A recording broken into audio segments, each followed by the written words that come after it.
Hello, my fabulous love bugs. Welcome back to my channel. Life is Juliana, and I'm here with a vegan recipe, just like you've asked, how to make great tasting vegan meat from start to finish. If you're here watching me cooking for the first time, be sure to subscribe and turn on your post notification to be reminded every time I upload a brand new video. Let's get started.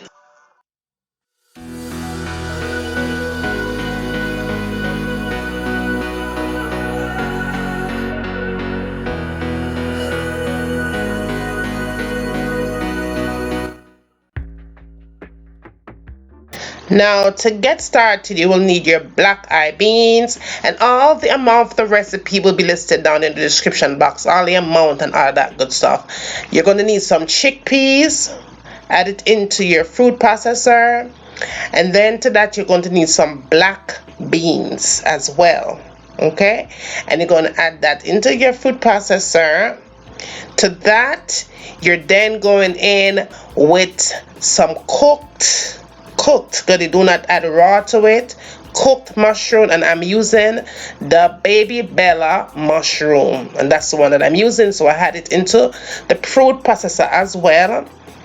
And then we go in with my nutritional yeast flakes, and once again all the amount of the recipe will be listed down in your description box. Now I'm going in with some fresh garlic,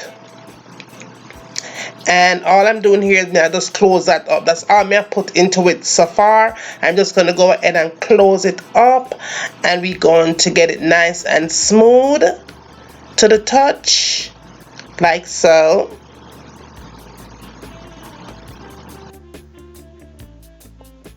Then you want to go back in and just kind of loosen everything up, just that way you don't have no chunks in it. Okay, so you just want to go ahead and do that, and then just close it up and give it another like half of a minute. That's all it takes, right? Half a minute and you're good to go.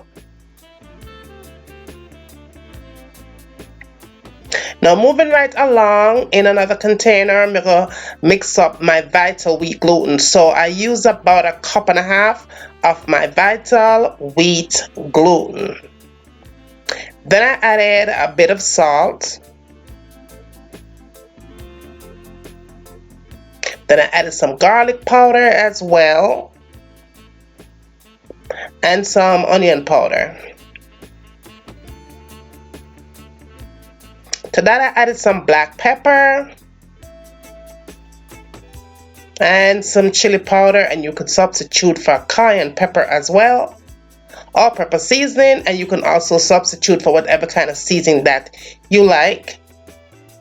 Added some paprika for color,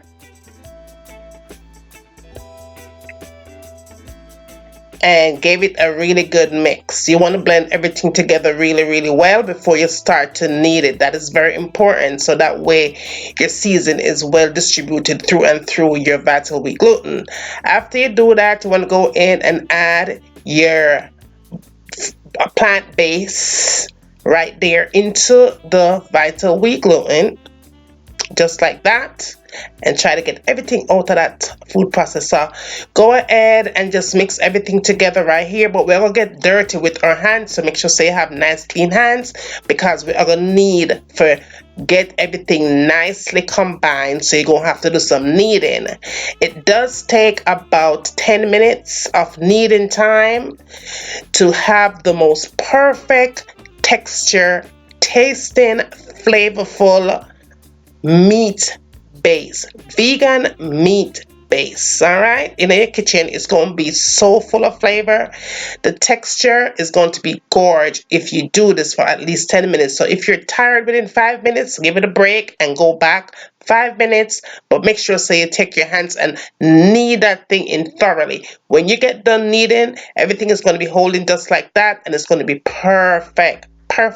It doesn't get any better than that.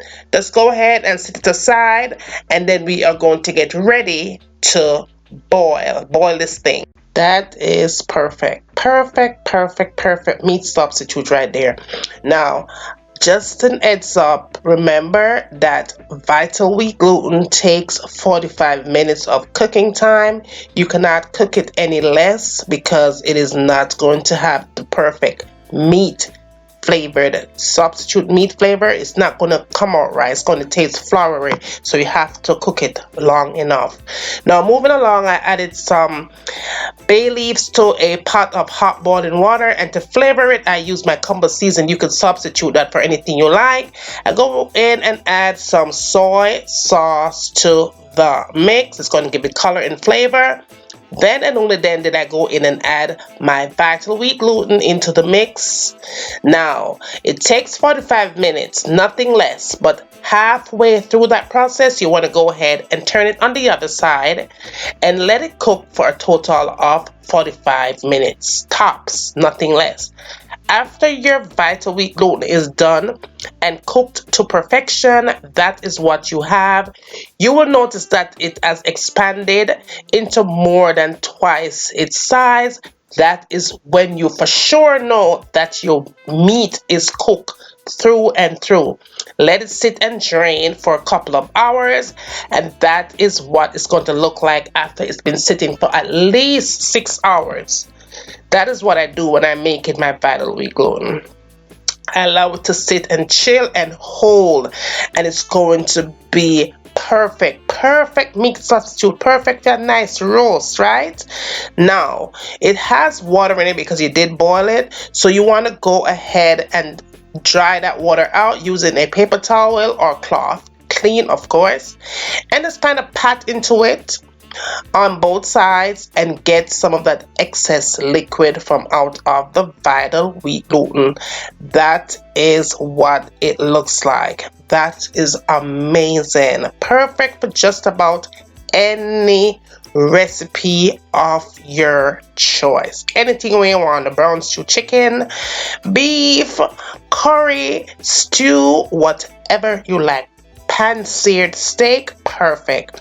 When you cut into it, this is what it looks like on the inside. Perfect piece of meat. Perfect. It doesn't get any better than this. And again, I'm going to put a link down below to show you how to make vital wheat gluten using flour. So that link will be in the description box, so go ahead and check it out. But this is what your meat substitute looks like, and it's filled with flavor, and it is perfection.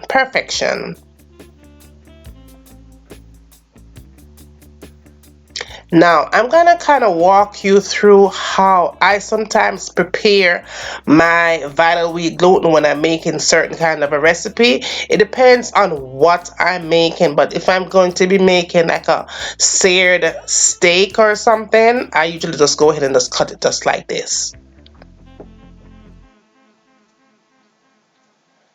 And of course, you're going to season it with your salt and black pepper and some steak seasoning, whatever it is that you are cooking. You go ahead and spice it up.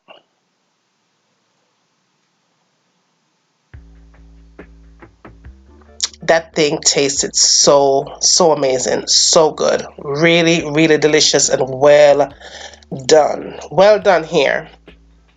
I hope you're enjoying the recipe so far, and don't forget to subscribe. Now I'm going to show you even closer how it is when you cut it, what it looks like, and how is it when you just rip it apart just like that without cutting. You see how that is, the texture of it, how it's perfect on the inside. That is gorgeous, just gorgeous. And that is how you make your vital wheat gluten.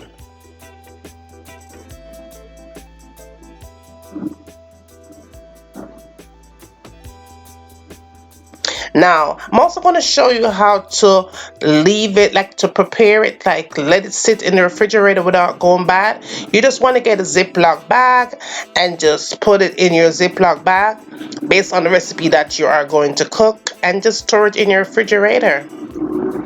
And this will last for a very long time in the freezer.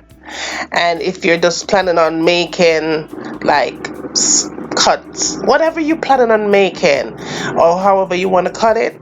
Just go ahead and do so, and put it in your Ziploc bag, just like with all the other pieces, and store it in your freezer. And it is good for up to about a month. Yes, it is good for up to about a month. And there you have it. Perfectly done vital wheat gluten. Also adding plant base to the mix, and you will have the most perfect meat substitute.